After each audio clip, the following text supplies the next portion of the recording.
Ladies and gentlemen, welcome to the Garage Gym Athlete Podcast. I'm your host, Jerred Moon. The Garage Gym Athlete Podcast is a result of my desire to build better humans, unequivocal coaches, and autonomous athletes. I've spent the last several years obsessing over program design, nutrition, and every other way you can optimize human performance. This podcast distills the latest scientific research with what I've learned and blends it with the not-so-scientific field of mental toughness. We are here to build you into a dangerously effective athlete. If you enjoy this podcast, you can find out more about our training at garagegymathlete.com. And if you want to pursue more into the field of coaching and programming, head to endof3fitness.com. Thanks for listening.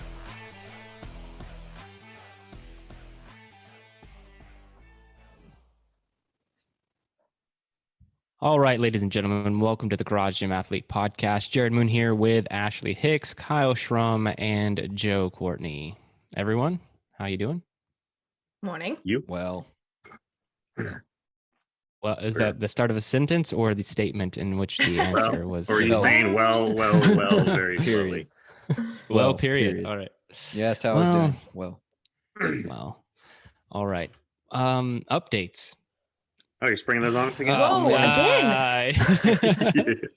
All right, we can skip the updates. Maybe every other episode still here. So yeah, that's there's no if you're on YouTube, you really get to see Kyle's life there. Yeah. One day we're gonna log on and Kyle's gonna have shirts hanging from the rack, and we're gonna be like, "You didn't. You're giving it up," because that rack is completely unusable right now and has been for months. Yep. But he's got two. He Don't you have says two he's packs? got two. I have another one right over there. Mhm. Yep, All right. that's the one I use. Well, speaking of something unrelated, the study we're going over today is order of resistance training cycles to develop strength and muscle thickness in resistance-trained men, a pilot study. So I found this study very interesting from really a garage gym. Not a pilot, not a study. Yeah, that would be cool, though. It'd be very specific. Do you know the one study I want to cover is why pilots have predominantly females? Yeah. That's it's an actual study because Scott he didn't fall into the norm there. Obviously. Oh, you mean their children? Their children are They don't, girls. not just have them around. Yeah, I was yeah. man, this could go so many ways. What are you saying? Yeah. All right. No, so there's an actual study done. It's not just it wasn't just oh yeah, that kind of happens. There's an actual study on it done in the Air Force about how pilots predominantly have female children at a higher rate than the normal population. And there's a lot of speculation as to why. So we can cover that if you ever want to do a pilot study. But this pilot study is order of resistance training cycles to develop strength and muscle thickness. And the reason I found this one interesting is because the main thing they were looking at was just if you were to do a hypertrophy cycle, which is building muscle, and then follow that with a strength cycle, what kind of effects does that have? And then the same if you did the reverse, does it really matter?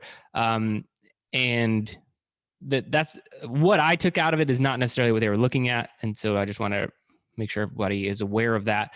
But they had 16 subjects who completed the study. They were required to have at least 1 year of resistance training experience with a training frequency of at least 3 sessions per week. And I'm just going to put very simple. They had 6 weeks of strength, 6 weeks of hypertrophy for a total 12-week cycle. And then there was one group that did that. And then there was a reverse of that. So they would start, instead of strength, they would start with hypertrophy, and then they'd go to strength. And they were looking at all of those things that I mentioned, muscle thickness, 1 rep max, all those kind of things. And they didn't find a huge amount of difference. And I'll get into the takeaways and some of my points here, but that's it. This study is very simple, very easy to cover. We won't even probably have a lot to say I'm not going to speak for everyone else, but there's not a lot to pull out of this, in all honesty, but I will throw it to the team before I take any of the few points that there are. So what'd you guys think of this one? Specifics on their training, their reps, they actually wanted to make sure they're done to a cadence. At the minimum, every 3 seconds was a rep done. And there was a high reps in reserve that was reported with it. And loads were adjusted to make sure that they all fell within the parameters. So the strength parameters were 2 to 4 reps, and if they could do more, then they added more weight, and vice versa. And then the hypertrophy were 10 to 12 reps, and again, if they were out of those parameters, they would adjust the weight. So they kept pretty good in line with that. It wasn't just like, hey, here's your sets or do whatever. It was maintaining the right amount of effort within certain rep parameters, which was good. One thing that I pulled out from it, which was kind of interesting, was that when you looked at all the data and they compared, overall strength stuff, they were all pretty much the same. There's one thing that it wasn't found significant, but every single metric, the strength first athletes had more volume over the cycle. And I guess that could make sense, because if you're doing strength first, then you can lift more, and then therefore your hypertrophy sets are a little bit heavier. So something to note, and it wasn't super significant, but it's just still something to note that, if you do strength first, that maybe you will, in the long run, longer term, because short term, it didn't really matter, but extrapolating that over, because you're not just going to do a 12-week cycle, especially, most of our athletes, they join, they're here for, 6 or so months. So over the long term, if you want to lift more volume, then you possibly target strength first.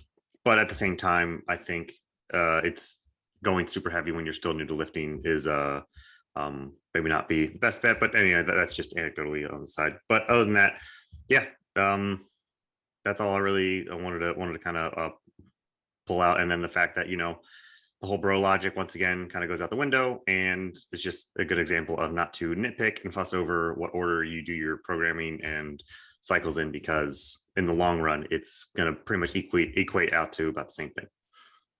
I'll throw it to Kyle. So they did do some self-reported nutrition, which I thought was cool. They actually threw that component in there. They weren't tracking nutrition all the time. They checked in 3 different times over the entire study of their nutrition, but for each, so weeks 1, 8, and 15, they checked in, but they checked in 3 days per week for those 3 specific weeks. So I thought that was cool that they threw in a little nutrition. They actually weren't allowed to use supplements during the intervention, which was interesting.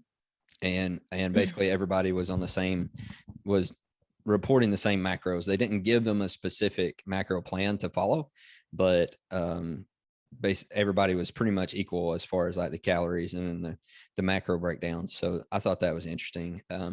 But also the RPE, right, the rate of perceived exertion for these training sessions was pretty darn high. It was around a 9.5 for all these people. And these people were resistance trained. They had to have, as was stated earlier, they had to have at least a year of resistance training experience and at least a year of the specific movements that were going to be used in the intervention during the study. And so these people knew what they were doing and had been doing it for a long time. And yet they were still reporting like high rate of perceived exertion. So these sessions were hard. These sessions were tough. And so I think that's also a note to be made of, if you want to make improvements, you got to do the hard work, right? It's not just about going in and doing, whatever you want and expecting, results. Like if you want the good results, you want real results, then you got to go in and you got to put in the hard work. And not every session needs to be a 9.5. You know what I mean? Not every session has to be a 9.5. We don't advocate going super hard and beating yourself up for every session.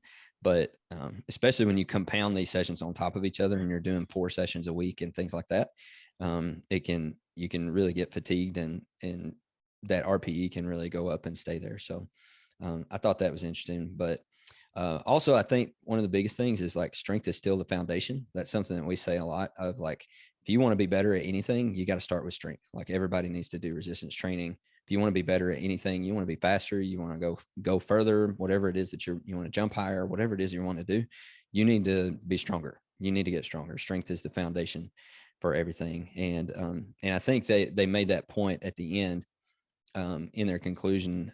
They said, lastly, these results must not be extrapolated to other populations, such as untrained individuals. So they were saying that like the results that these participants saw during the study can't be extrapolated to people who weren't already trained, right? Like if you took this exact same study and this exact same intervention and you put brand new lifters in it, they're saying you would not see these results. This is not what it would look like. It would look drastically different. And it would also look drastically different for people who were more experienced than the participants that we were working with, because they made that distinction as well. Of they made a hypothesis that, you know, more highly trained individuals going through the same intervention would probably not see as robust of results, simply because they were already further along. So strength is still the foundation. You have to start. You can't go. And when I was looking at these sessions that they were doing, I was like, man, newbies definitely don't need to do this kind of stuff. This is a lot of volume. This is a lot of load. So anyway, strength is the foundation. You want to get better at things, you need to start with strength. You need to start with getting stronger. Ashley. So I think for just something else to pull out of the study, kind of going how Joe did, for strength, they focused on more compound movements, just meaning you target different muscle groups with one kind of lift, like for squats, benching, whatever, right? You're not just using like one set of muscle. And then hypertrophy, they did a mix of compound movements versus single, which makes a lot of sense, right? And makes more sense that they did more reps for the hypertrophy versus the strength. But at the end of the day, there was no significant difference between the two. So I don't know, for our takeaway for our listeners, I think it all depends on what your goals are. And I said, don't be afraid to lose out on strength when you know, for those that go to the shred track and are focusing more on the hypertrophy point, it just disproves the theory that you're just going to lose out on all this strength because you're trying to focus on, you know, maybe losing weight or maybe going for a different goal. So my killing comfort for this was just plan out your year of training based on either your goals or your events or whatnot, and pick a focus and then focus on those goals and just get after it. Like, I don't know. I feel like people have a lot of FOMO of different tracks because they're like, well, I really want to be strong, like in the strength track, but man, everybody's talking about this and harder to kill. And I feel like a lot of our tracks are programming with different focuses in mind, right? And so I feel like it doesn't matter kind of what track you pick, you're gonna hit and target your goals. And I think you just need to kind of figure out what those are. Jerred, what is your? Yeah, so I looked at this from just a big picture programming standpoint, and that's the main reason I wanted to cover it, because they were talking about programming in 12-week cycles, which is something that we do. They did break up their programming kind of into 6-week blocks, which we don't necessarily do. We do 4-week waves, but when I program, I don't typically change the goal every 4 weeks. We just hit the same goal. Yeah, we hit the same goal like throughout the same 12 weeks. But looking at it from that perspective, because there is not a lot of research on this topic. And when I kind of started programming for Garage Gym Athlete at the very beginning, it was kind of we'll see what happens, because it hadn't, I'm going to say like hadn't been done. I'm sure people were doing it, but it wasn't documented anywhere, because the type of training that we're doing is like, it's just being I'm talking specifically hard to kill track, because that's what I programmed. It was the only track for a few years at Garage Gym Athlete before we opened up other ones. And so the methodology is very concrete there, but we would just switch. So it'd be like, okay, this 12-week cycle, we're doing strength and we're going to be going for like raw 1 rep max strength. Then the next 12 weeks would be like, not doing that anymore. We're going to hypertrophy. And then sometimes strength would be our major focus, and then sometimes it'd be our minor focus. And we flip flop all the time on the hard to kill track. And like I said, when we first started, it was kind of like, well, we'll see what happens. And what happened was people continue to see results, and they continued to get stronger. They continued to gain muscle. Like everything moved in the right direction. We did this, even though there was no research, there was no literature on any of this. We just had to go with basically what I thought would work. And this study kind of proves that it's true. And it doesn't mean you can just do anything. You still should be working in some sort of block or goal, like to Ashley's point, for like a set amount of time, but you can switch. And the hard to kill track specifically, if you're on it and we switch, you don't need to be so worried about what you're going to lose. And the athletes who are really bought into our training, they get that and they stick with it, and they know things are going to still progress forward. But there are other athletes who come in with this particular background, or they think things should be done a certain way. And they don't understand, like, okay, well, like this, I can already tell you, the start of 2022, hard to kill track is going to a strength minor. So it will not be a strength major. That means that we will still have strength in there, but it's going to be limited compared to what we have been doing. There'll be more energy system focus as the major. And for some people, that actually will be a turnoff when they hear that. When we do the briefs, they'll be like, okay, well, I'm going to strength track, I'm going to shred track, whatever. But you don't need to worry about it. You know, you don't need to worry about it because I'm going to make sure all these things are taken care of. We're looking, specifically at studies right now on how to make sure that this is implemented correctly. So I think as long as you are still operating in longer blocks, longer training cycles, you can switch back and forth and you're still going to see plenty of results.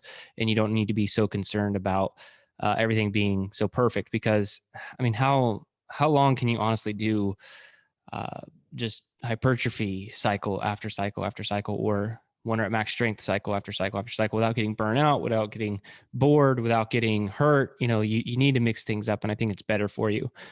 So that's all I got from the study was it's effective. It's effective strategy to flip flop, even down to 6 weeks. But that also was my kind of criticism of the study is I do wish they would have done 12 and 12. I would have loved to see 12 and 12 as opposed to a 12-week block where they did 6 and 6. I would love to see 12 weeks all strength, 12 weeks all hypertrophy, and see if there's any bigger difference. Because I really think 12 weeks is the magic number for seeing results. To move that needle, I think 6 weeks is better from a mental standpoint, like keeping someone engaged. But I think 12 weeks is the reality of what works. That's why we've stuck to 12-week cycles at Garage Gym Athlete. But I think that's very important as you go through things.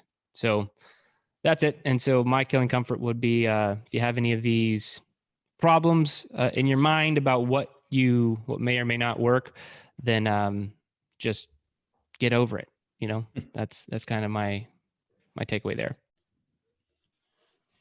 Yeah, I agree. And my killing comfort for this is very, very similar. I just kind of said avoid the shiny objects and just do the work. So don't have this don't get caught up in I need to do hypertrophy in order to gain hypertrophy, or I need to do strength so I can get stronger, like all that kind of like, which one do I do? And it's just kind of like, it's kind of the same thing that Ashley said as well. It's like, just, especially if you're at Garage Gym Athlete, you're following our programming, you're going to hit what you want to hit. You know what I mean? Just join up and do the work. You know, don't get distracted by the fancy things or the shiny objects or things like that. Just do the work and you're going to get it. You're going to hit whatever you need to hit. Yeah. And I just want to add to that because I have a new theory, and it's the only way to get weaker is to stop training. And I know that sounds like super like duh, but what I mean by that is I have gone through cycles where I don't touch more than 65, 70%, you know, especially when my back was hurt. Like I just wasn't going heavy at all. Sometimes I would skip the strength session and my back was hurting really bad. And I do like air squats instead of loaded back squats. Like I would do all these things differently. And I was super concerned. I was like, I'm going to be like super weak, maybe the weakest I've been, because I hadn't taken, in the last decade and a half, I hadn't taken time off from lifting something heavy at some point during a month or a week. And so I was like, this is going to be bad. And so when I finally was feeling better and I started throwing weight back on the bar, we're talking about months and months of it being like this, like months and months of me doing this. My max was down, but it wasn't crushed. It wasn't the weakest I'd ever been, that's for sure. And it came back super fast. And we've talked about that a lot before. Like it comes back super fast, but that's a big difference. I think had I gone from, you know what, my back's hurt, I'm just going to stop exercising for 6 months and I'll pick it back up in 6 months. You know, that would have been a very different story. My back squat would probably go down to like 250 and like it'd just be a huge, which is not a heavy back squat for me personally. And so there would be a huge problem, right? I had to put it in context for people just to like, wait, a lot or it's not a lot. So we get it. Yeah. I'm trying to let everybody know how strong I am, which I do frequently. So anyway, I think if I had just taken complete time off, I would have been a lot weaker. So I think as long as you're consistently training, you're going to maintain that strength to some degree. So I wouldn't worry about it so much. And I also talk about this all the time of like, standards, just like have a standard and leave it there.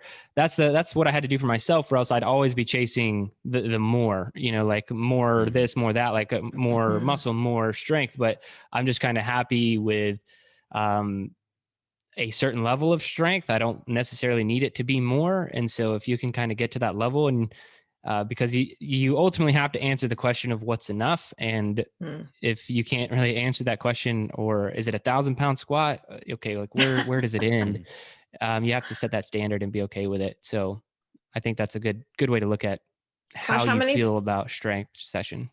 How many studies have we just shown that like, it's like, as long as you're moving, it's fine? Or what was the one that like, if you just envisioned yourself doing the heavy weight, like, and they still had the same strength numbers, like it just makes me go back to think that like, I should have implemented that more when I was hurt. Just vision walking up to the barbell. But now the studies are here for other people. Just gonna sit in my garage and think about being strong. So you have to actually sit in the squat rack. Not just in the garage, in the squat rack. Well, I had to move my garage door first. So yeah. You can't even do that. Oh man, that hasn't worked out in months. He's visualizing a lot. Yeah. He's on the visualizing plan, and it's working. Yeah. Good to go. All right. Well, let's get into our topic for the day. Unless anybody had anything else. No. Going 3 times sold. To topic. All right. So we're talking wearables and fitness technology overall. And so the kind of topic, I would like to navigate these topics are, first, let's kind of talk about wearables. What's helpful, what's not helpful in tracking. We all have some sort of wearable that we're tracking. I oftentimes talk about how tracking for tracking's sake can get quite ridiculous. So what are the helpful metrics that we've seen? Our favorite wearables, like it's okay to mention brand names. There are no sponsors here. And so we can yeah. Well, we might all disagree on which company though. I know. And so we'll get into that, like our wearable suggestion and metrics we think are worth tracking. And then we kind of want to go broader here and thoughts on upcoming technology. So we're going to talk about things like Peloton, Mirror, what would be, to be honest, competitors with us, since we're in the home fitness niche, and so are they. And kind of talking about more of a thought experiment. Are these types of systems and technologies going to crush people like us, garage gym athlete? Are they ultimately going to have us close our doors because no one's going to be interested in doing hard things in the garage? And that's something that I'd love to talk about with the team here, and let everyone else open their mind to a similar conversations. So let's start with wearables. What's helpful, what's not. What are your thoughts on this one? So as we learned, first side note, as we learned today, us 3 can agree on something, but then Jerred can swoop in and just pick the team. So I think, which I'm okay with, because his pick would probably be garbage. So that's fine. Let me just comment on that for a second, now that he has said that. So I'll let everyone deep behind the scenes for today's podcast. Today, we're talking about 12-week training cycles. We're talking about fitness technology and wearables. Okay, here's what was planned for you, audience. Before proposed. The study was going to be about tripping old people. Yeah. So the original study that had been selected was about tripping old people, like actually tripping them on purpose to help them gain balance and become better. And so that was the study. It was the most hilarious study that's ever been proposed. And then the topic was favorite Christmas movies. So I'm not opposed to these things. We'll have to let the listeners vote. So if you are one of our members and you're in the Facebook group, let us know if you want to hear that episode. I'm sure that you do. I know that I probably will get voted. We've teased it now. Off the island here. Someone wants to hear about old man tripping and Christmas movies. And that's what we'll title the episode. But that's what we're going to do. Give the people what they want, Jerred. Joe, maybe Ashley and I will just have to head up our own side episodes. All right, so that was just funny what today was shaping up to be. Otherwise, it was like, off the rails. But we always pull it together. All right, so wearables, recoveries, metrics, and stuff like that. I've had I've had Whoop, Garmin, Apple, Aura now, and I used to pay attention to recovery metrics a ton, especially with like heart rate variability and resting heart rate. But like after a while, I realized mine just weren't changing, and it's like, okay, they're not really changing that much unless I'm doing something crazy, whether it's injured, traveling, red eyes, or drinking. And it's like, well, duh, I know why that's messed up. I don't need this wearable to tell me that. So now I've started to only really pay attention to it when it comes to how I like. I'll look at my metrics and say, okay, it says pay attention today. My resting heart rate's 2 or 3 above normal, but I think I feel fine, so I'm still good to train. So I base that off of what I actually feel and what I'm feeling like. Now, there's some days where it says I'm doing amazing, and I'm just like, man, I don't want to work out today. Sometimes those times I'm like, well, that's just me being me being a wuss or something. So I clearly I can do this and I'll be fine. But if I'm not feeling good and my metrics aren't that great either, and I have like a really heavy or really intense day, then I flip flop my days. I'll change a day around. I'll either go to like, if there's like a volume day or like a non-heavy day or a zone 2 day, I'll flip flop those days around if for a day that I'm more likely to be a little bit better at it. And then I'll just try and work on those metric, resting heart rate and sleep and stuff, because if I have a really, really crappy night of sleep, I don't want to go and be squatting 90% back squat or something like that. So I'll change my days around looking at metrics there, but I haven't really gotten too obsessed about my metrics and looking at like my Aura every day. There's some days I don't even fill up Aura because I'm like, yeah, I'm fine, or like today's just a recovery run day anyway, so I'm just going to go do it no matter what my thing says. So yeah, I'll pay attention to when I need to. Sometimes it's just fun to look at stuff, especially after certain traveling and seeing how I'm bouncing back from like all these cross country flights and stuff. But other than that, I'm almost gravitating more toward, I like looking at my in workout metrics more than my recovery metrics. Recovery, I feel like I've gotten pretty good at knowing and just like adjusting from there. But like I'm looking at getting, I'm a Garmin user and I really love the Garmin 5X, but I've, the more Jerred tells me about what the Garmin 6 does, I'm like, what the hell, yours does that and mine doesn't? I want that. And so now I'm like really want the 6. Yeah. I get wearable FOMO. I didn't even know. I've only had the one Garmin, so I don't like. I just thought a lot of these things were common across. Oh, yours Garmin's. Doesn't come with that? Mine does. Yeah. And now the new Aura's out, and as we're looking at the Aura, I'm like, well, there's really not that much. I'm not going to wear it. Like they have activity tracking, but I'm really not going to wear it during the activity because it's still a metal ring. So yeah, I'm more like to see my inactivity tracking, but that's because I have so long of looking at recovery metrics, just kind of knowing how to pivot from there. But it would be really good to know certain recovery stuff. And Liz said her Aura she kind of figured out she was pregnant because of like her Aura stats, like her body temperature and some other things, and her resting heart rate were adjusting. And she's like, oh, well, I guess this might be it. But that's just, yeah. I mean, that's what they have that like on their website as like a like period tracking and like pregnancy and like all these things. I know when we were trying for baby number 1, Emily was doing all this stuff before these things existed. She was like taking her temperature every morning and like keeping it in a journal. And then like she knew too, it's just, it's crazy what you can tell from some like basic metrics. You don't have to have like a really sophisticated technology to do this stuff. Yeah. But Ashley, how do you feel about wearables? So I am not in the camp of Joe. I have not tried all the things. I've only had an Apple Watch. So everybody listening, just know that. I've always given Whoop crap because I always hated the like, I'm in the red, I'm in the yellow, I'm in the green. I always thought it was like, well, if you're feeling good and you're in the red, just go ahead and train. I don't know. I've always just felt like you should be more in tune with your body versus letting a wearable dictate whether you should train or not. But for Apple, it's been super helpful for me because of, again, everybody knows I'm going through so much hormonal shift in my body that I have to know where my heart rate was. And so when I was first starting out, I was noticing like what movements would, jack up my heart rate, what movements, oddly didn't. that kind of stuff. And so it was great for me to be able to stay within the correct zones that I wanted to stay within. So it's not nice to have that for that reason. And just what Joe said, like, I love it for when I'm actually training. I also use Apple Watch for the other stuff. So not training, like, I like it because I can call someone, I can go on a run with just this. I like that I don't have to have my phone with me at all times. And I have the 5, I think is what it is.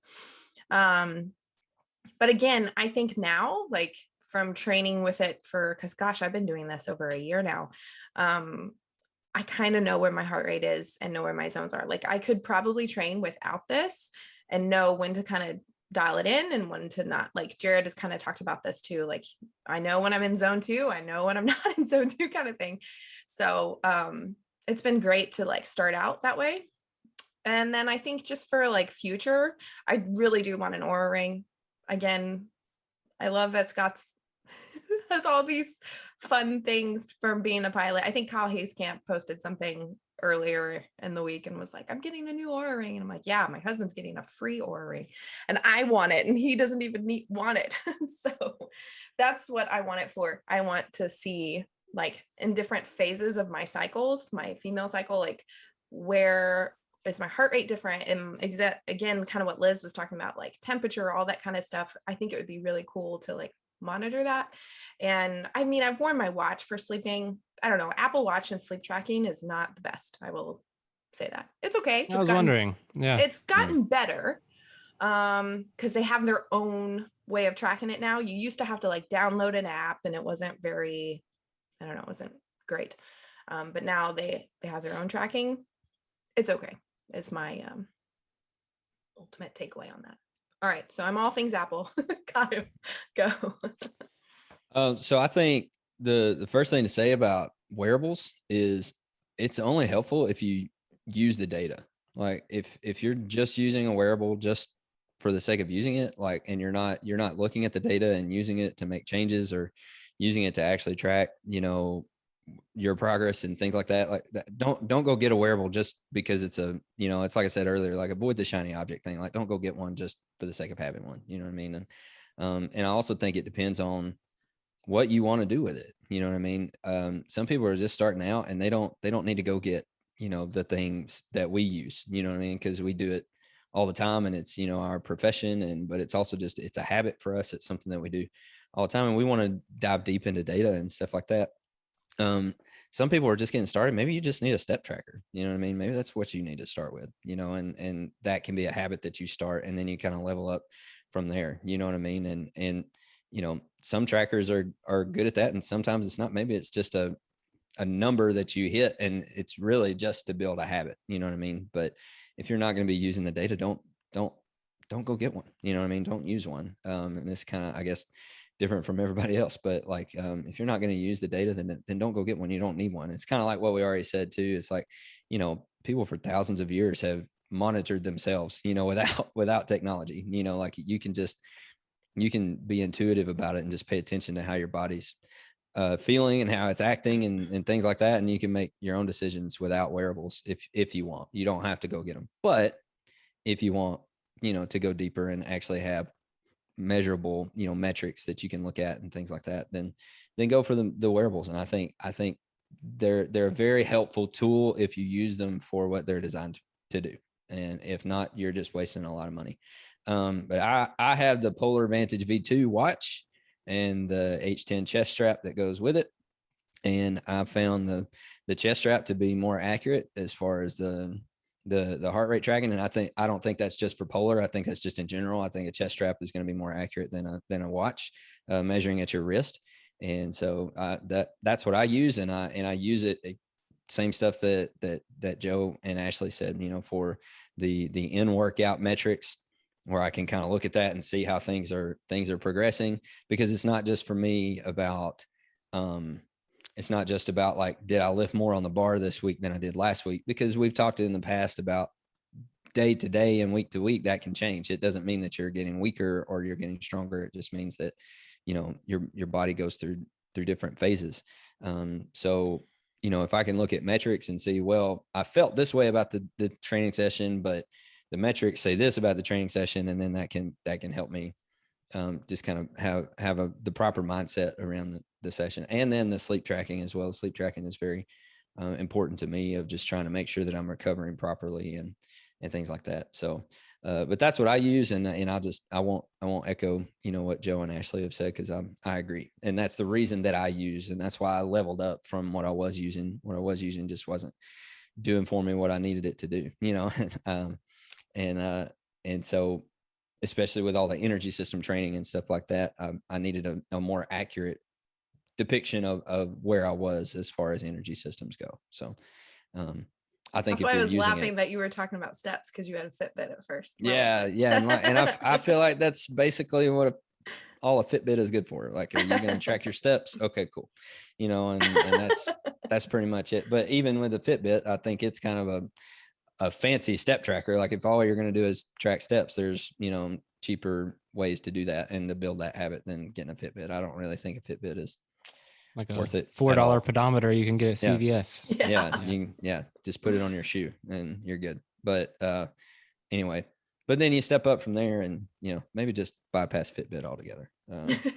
Anyway, I love that you're throwing shade on Fitbit now. I started it. So it's based on my experience. Like, other people may have a great experience with Fitbit. I didn't have a good experience. So it's okay. Fitbit sucks. It's all right. Just throwing it under the bus. Go ahead, Jerred. Your turn. Okay. So I've been into this for a long time. I feel like Joe and I were like the first two people to buy a Whoop. And we were like in very early with Whoop. You're like grandfathered in the old system too, right? We still are. I just choose not to continue. Yeah, I choose not to buy it. Like just because I actually don't think that they have the best system. And I could talk about that. I feel like Whoop is winning the marketing battle. They have Patrick Mahomes. I mean, you probably name like 15 other professional athletes. I see people. I just like notice it now. Like they did like some replay. I think for baseball. Like I was watching a game and like I could tell the dude had a Whoop on. I was at my daughter's dance recital last night and some dude walked past me. He's wearing a Whoop. I mean, no, I'm glad that he is. He just didn't look like he was a serious athlete. And that's my true thought on the Whoop is I think that it's very beneficial for very elite athletes. And it's not because of the metrics they're tracking. It's just because of the demand. Like one metric I'm starting to put a lot less stock in. I initially thought it was promising or cool, and that is heart rate variability. I don't actually think if you're training one time a day, 4 to 6 times per week, heart rate variability is very helpful at all. And like Joe said, if you need a wearable to show you that drinking 6 beers before you go to bed is going to jack with your heart rate and heart rate variability, I could also come to your house and slap you upside the face and say, no crap. We could do either one if you want. Like you could pay the couple $100 in the monthly fee for them to tell you, or I could just come slap you and tell you that's probably a bad idea. Either one, they cost the same.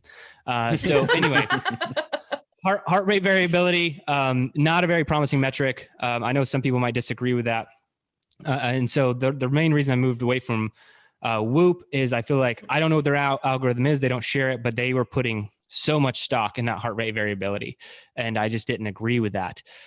And that may have changed. The algorithm could have changed, but like I said, if for all the CrossFit athletes, they're putting it on for Patrick Mahomes, all those, that's where I think it matters. I think if you have a very suppressed heart rate variability and you're training for hours per day or multiple training sessions, you want to know that because they're not getting into situations where they're like, oh, I drank too many beers, too many nights in a row. I highly doubt that's Patrick Mahomes' problem. He probably actually runs into, I may have trained too much. My heart rate variability is suppressed. I've been doing too much. I'm a little too stressed out.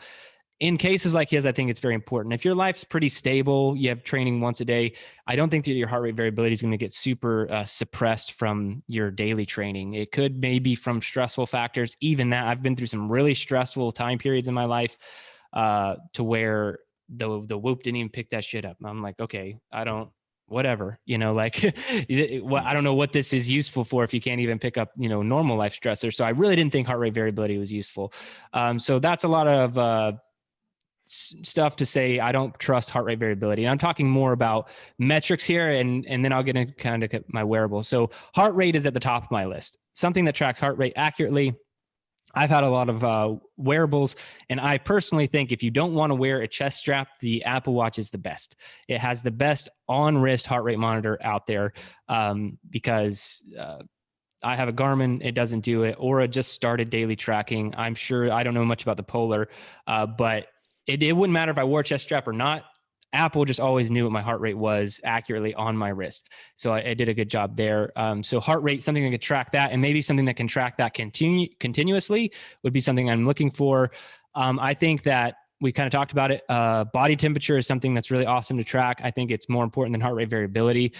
So if you have any kind of wearable that can track your body temperature, especially with things like COVID or, any kind of illness, and it doesn't even have to be COVID, like flu or cold, tracking your body temperature might be an indicator before heart rate variability would. Heart rate variability might pop up once you're sick and you're like, yeah, no crap. Like I know, but your body temperature rising slightly could be an indicator that sickness is coming, probably way before heart rate variability would. So I think that's cool. Sleep tracking, Ashley kind of talked about it. In general, sleep tracking's tough. Aura's supposed to be the best. But still, I had some problems with Aura when I was wearing it. Like it'd be like, you slept 5 hours last night. I'm like, well, I was in bed 9 and I wasn't awake at any point, during that. So maybe Emily is moving around. Maybe I was moving around. So sometimes I just wouldn't agree with it. I didn't know if it was accurate or not. So I even had some trouble with Aura. And then, yeah, I think, let's see, what's the other one? I think a lot of wearables are doing this now, breath rate and pulse oximeter. I think that's really cool that they're doing. Garmin does both of these, or mine does. Sorry. So it checks breath rate and pulse ox. I think that the Apple Watch does this. And I think the pulse ox was like a new thing for Apple too recently. So being able to see those things, seeing your breath rate, I think those things are cool to know. You can even look if you're feeling more stressed out, and you can kind of look if it has continuous breath rate tracking, and you're like, yeah, I'm breathing 18 times per minute and I should be, closer to like 10 or 11 times per minute. You can know that you need to control that and do something about it. So those are the metrics I'm looking for now. If I'm getting a new wearable, I want really good heart rate tracking, heart rate variability, whatever. I don't care that much about breath rate, pulse ox, body temperature, sleep tracking, are the things that I think are really interesting and can go a long way. But I am a lot more like Joe these days I'm more interested in my in-workout data and helping me there. That's why Whoop and Aura are almost automatically out the window for me. Whoop is trying to get you to embrace their weakness, which is no screen. They're like, yeah, no distractions when you're working out. Use the Whoop. I've seen their marketing campaigns, but it's like, no. Like I'm not checking my text messages. Yeah. I want to see my heart rate. Right. And for me to see my heart rate with your device, I have to pull up my phone, which is more distracting than looking at my watch that would just have my heart rate displayed. So sorry, Whoop, you tried. You need to add a screen if you want to truly be a competitor at the in-workout training session thing. And same with Aura. I think, unfortunately, these things not having a screen are hurtful if you want to pursue anything. Because I do the same thing. Like for the Garmin, like I'll run, if it's a zone 2 run, I'll run. But it has like you can put heart rate alerts. This is pretty common in almost any heart rate tracker. And then I'm not going to keep looking at it. It'll just tell me if I get above zone 2 or below zone 2. But what I'm trying to do is maintain zone 2 without ever having to look. And if I hear a beep or whatever, it's like, okay, what happened, and so I'll try and control it from there. So that's everything the reason I stick with Garmin. I actually think it's doing everything pretty well. Like I give it like a solid, like 92%, a good A. It doesn't do everything, but none of them do.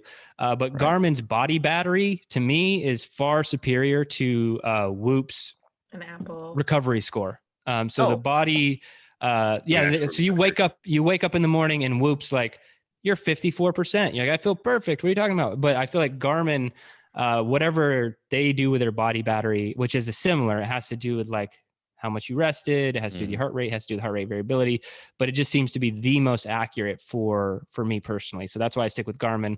I think that they have that figured out. Their in-workout tracking is like, it's untouched, and so I think that's why I stick with Garmin.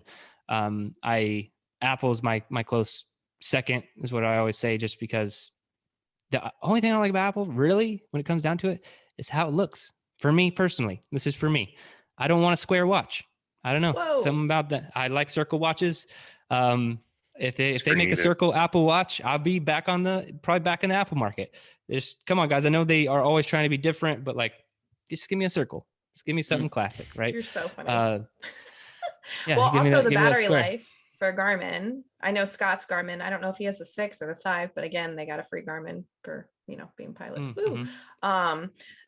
It lasts for his lasts for 3-4 days or something before he has to charge it. For me, I have to charge mine every single day. Like Apple's like battery is 10 days.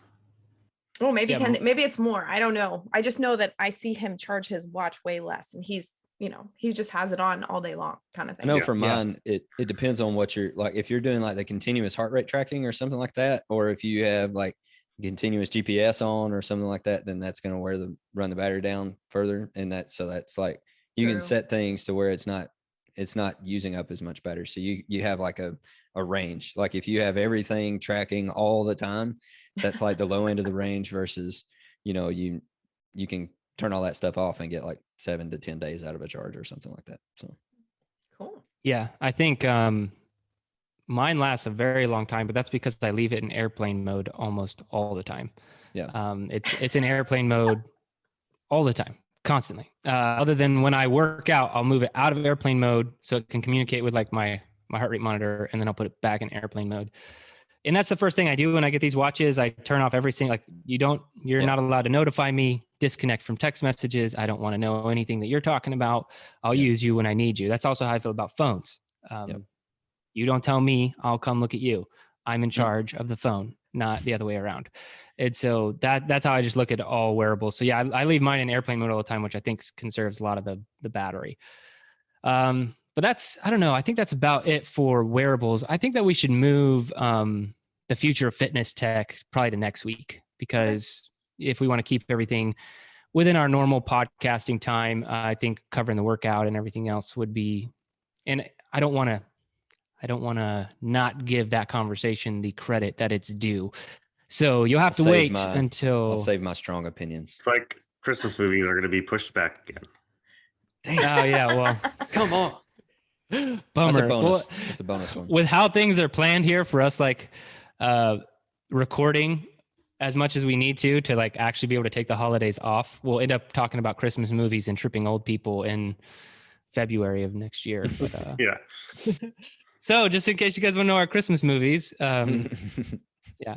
But so we'll skip that. So next week you will hear us talk about the future of fitness and technology, Peloton, Mirror, things like that, what our thoughts are on all that. So come back next week for that. But that's everything we have. Anything else on wearables, knowing that we're not going to jump into the second part of the topic today? You guys have any last Just picking whichever shots one has the best number one feature for you. So like whatever you're looking for most. If you want sleep, go with like Aura that's dedicated towards sleep. If you want running and pacing and that, go with the Garmin or Polar, because their GPS and heart rate tracking for that is really good. If you want a smartwatch with, some bells and whistles, go with Apple. So it depends on what you want. There's no one greater watch than the other. It's just what's most important to you, list them out in order, and then the watch will basically be chosen for you. Yeah. If I had to like break them all down of ones I've used, I feel like Garmin, Apple are the most versatile, but then they also have like their pros and cons. Like Apple favors heavily towards just also your life, kind of like Ashley talked about. Like there's a lot of other things, and they want that to be a lot of the reason why people buy an Apple Watch, not just the fitness tracking. We're looking at it from this one lens of fitness tracking, and that's, to them, that's just an element of what this watch does.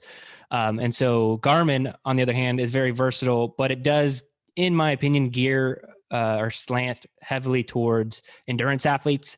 Like it's great at like run cadence and run tracking and GPS with riding a bike and all that kind of stuff. But the second you get into like doing something a little bit more stationary, it'll tell you basic heart rate metrics, but it can't do much else.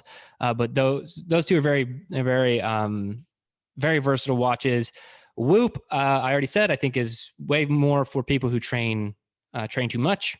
If you listen to our Goldilocks episode, for the people who train way too much, the Whoop will be great for you. And Aura, I'm actually a huge fan of Aura. It just doesn't work for me that well. I feel like Aura is a great human tracker. Like I just feel like people in general, you don't need to be a fitness enthusiast. Like Aura is just great. Like all the things that they're tracking, and they're adding new stuff in this new version they have, from what I've seen, continuous heart rate tracking, activity tracking, things that they didn't have before. But I think if you're just looking for general health, something that you can wear that's not very invasive, and you could still have your own type of watch if you're more into fashion or whatever, like the Aura Ring is great. So it tracks a lot of stuff. Emily was interested in one as well. Possible Christmas present, we'll see. But yeah, I think Aura is great. Those kind of how I break down those categories. Cool. Let's get into the workout. Who's got it ready for Working briefing? too much. All right, it's Condition Me to the Grave. There we go. There you I go. just completely wouldn't do it. He I knows know, what it even is. though He could he put it recite on. it. For some reason, briefing the workouts has become like a chore on the podcast that nobody wants to do. Really, really odd. Just the machines, not the without. Okay. I mean, so the workout with machines is 100 calorie row, 100 calorie airdyne, 100 double unders, run 1 mile. And then you go to 75 with every single thing I just said, run a mile, 50, run a mile, 25. And then there are substitutions if you do not have machines, but for some reason, Joe doesn't want me to talk about them. I'll have it So on screen. It's a lot to list. It's just hard. Yeah, it's like anyways, it's all for it's those on, of us who aren't auditory. app. Yeah. So go watch it. Go watch the YouTube video. AKA every man listening to this. Anyways. Wow. Shots fired. Man. I guess my thing for this is if you have the equipment to do this, just do it. Like it sucks. It's gonna suck. I remember the first time I did it with machines. I was fairly fit and I could not reach. Isn't there a time cap with this as well? Isn't it like you 60 have to, minutes. Yeah, you have to finish within the hour, and I could not. I had time capped, and I remember I was just quite pissed about that. But so get it done. It takes a lot longer than what you think it's gonna take. Especially with the mile runs in between. Like those are good job, Jerred. Those suck. But yeah, if you got machines, do it. If you don't, there are some good movements too, but know that you're probably going to blow a lot faster through it than with the machines. So if you do have it and you're looking to meet yourself, just do it with machines. Anyone else? Yeah. So my idea of this workout, Kyle, you can just, if you want to head out, I'll dip out. I'll see you guys later.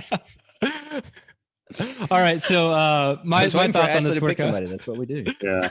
Sorry. My thoughts on this one. I thought you didn't want to go again. No, Anyway, my thoughts on this one. I would really like to challenge people to the Zone 2 version of this workout. Boop, boop. Which would just be like how we do Murph, right? It's like Murph, but it's Zone 2 Murph. And so this would be Zone 2, Condition Me to the Grave. I actually want to challenge myself to do this. I would love to, if I were to do like a weekly challenge, I would love to do Condition Me to the Grave every Saturday, holding myself to Zone 2 and see how much progress I can make over a year with doing it weekly. I don't know. Maybe I would, because I don't think I would ever realistically get all of that done in 60 minutes in Zone 2. I don't know if that's possible for me. Maybe some like really elite endurance athlete could do that.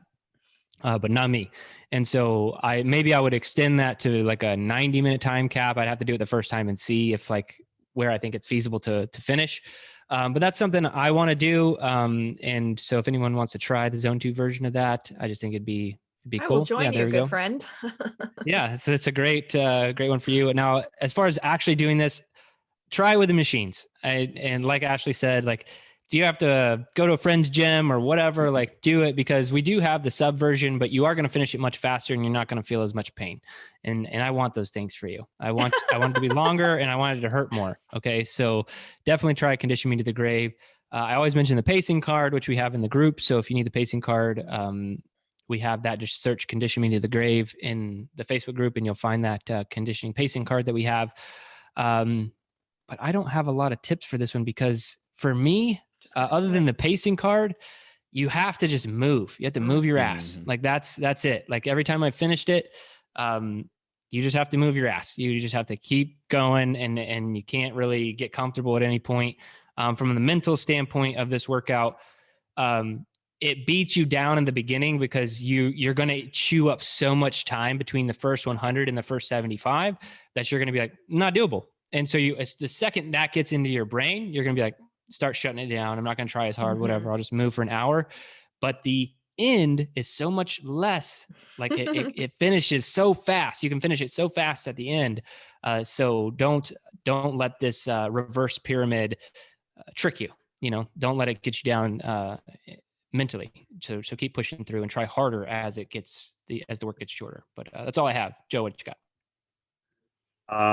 So for the substitutes without machines, you can do a 1-to-1. So if you don't have like one machine, you don't just scrap the whole workout. You can do a 1-to-1 sub. So you don't have a rower, do the sub for that, or Airdyne, vice versa. So pretty much it's kind of set for anybody for that. As far as run, I don't remember what really we do for a 1 mile sub for the run. You might just have to row. I think it is tuck jumps for 15 minutes. All right, there you go. I'm kidding. No, I was like, that is not true. They will find a way to run. Like, maybe I can run. I think I can actually run. That's what you need to do with like when someone says I can't run, you make the sub so much worse. They're like, fine, I'll run the snow. Yeah, because they're like 10 minutes of burpees. Well, okay. With a vest and I had to pull up. I'll freeze. Yeah. Wait, that's another meet yourself. Yeah.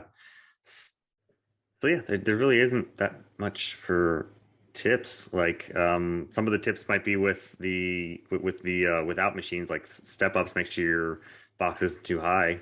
That's going to eat up a lot of time, but also just so you're working the right sort of muscle that you're doing. And then double unders, double for singles, and yeah. Yeah.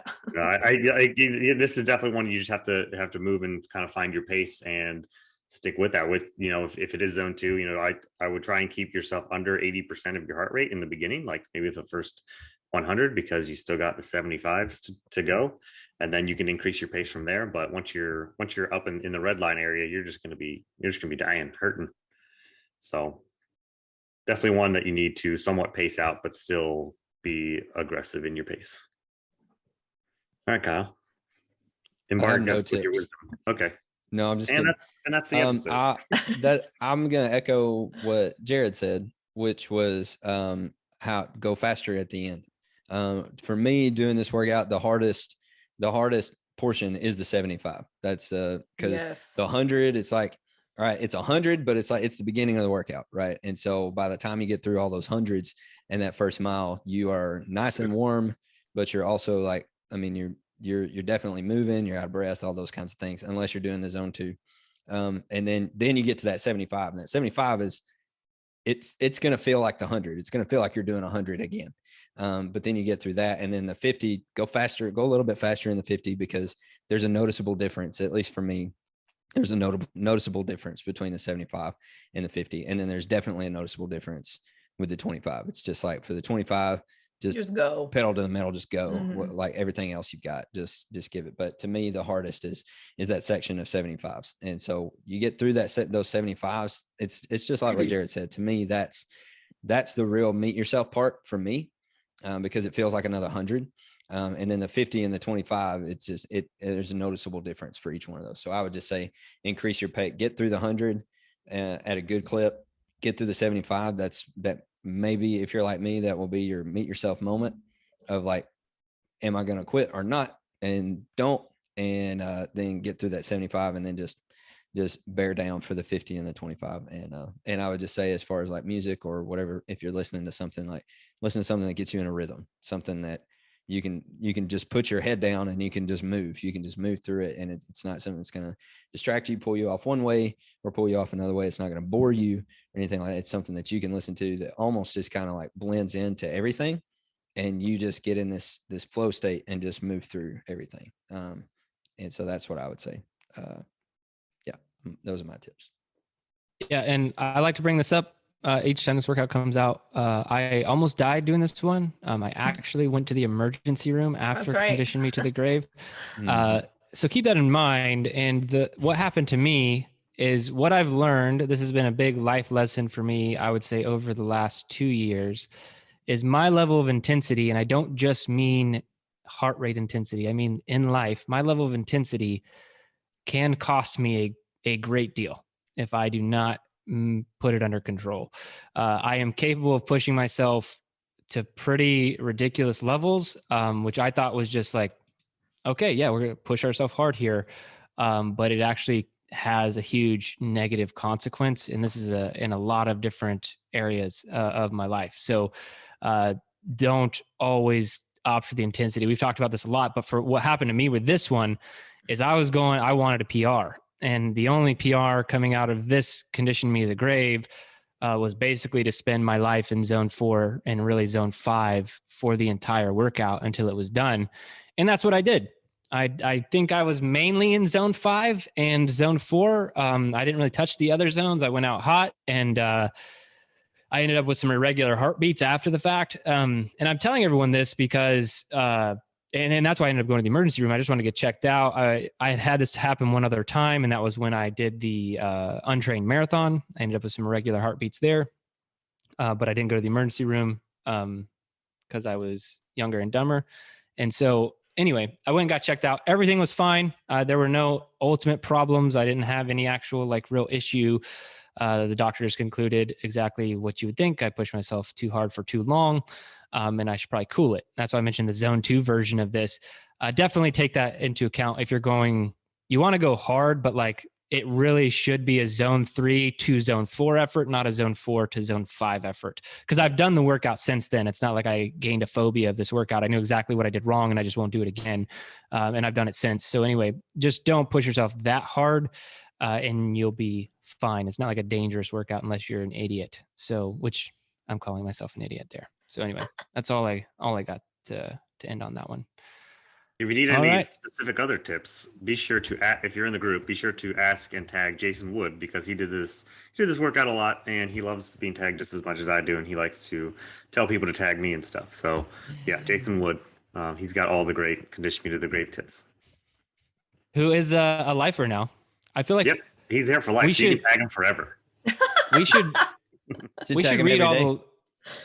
should read all the lifers' names out the beginning of the podcast. I think I'm going to just do that until we've read them all, one at a time. Well, Jason Wood, you're the first one. Weeks. Jason Wood, one of our lifetime Garage Gym athletes. He messaged me. He sent me an email after he got it with like a screenshot or something like that. Forgot what he said. Something like, I think things are getting serious or something like that. Pretty funny. That's funny. Bro. But that's it. That's it for this one. If anybody has any questions about our programming and new cycles we have coming up, now's the time to ask. We're getting into where we're going to be starting new cycles in 2022. A lot more information coming your way about those, how to get involved. And if you want to get involved, if you haven't been involved in the training and you're listening to the podcast, or you have a friend or family member who wants to get involved, go to garagegymathlete.com, sign up for a 14-day free trial, and we will show you what we're all about. For all the athletes who are a part of our training, thank you so much for being part of the community, for participating, getting those green dots, and being awesome.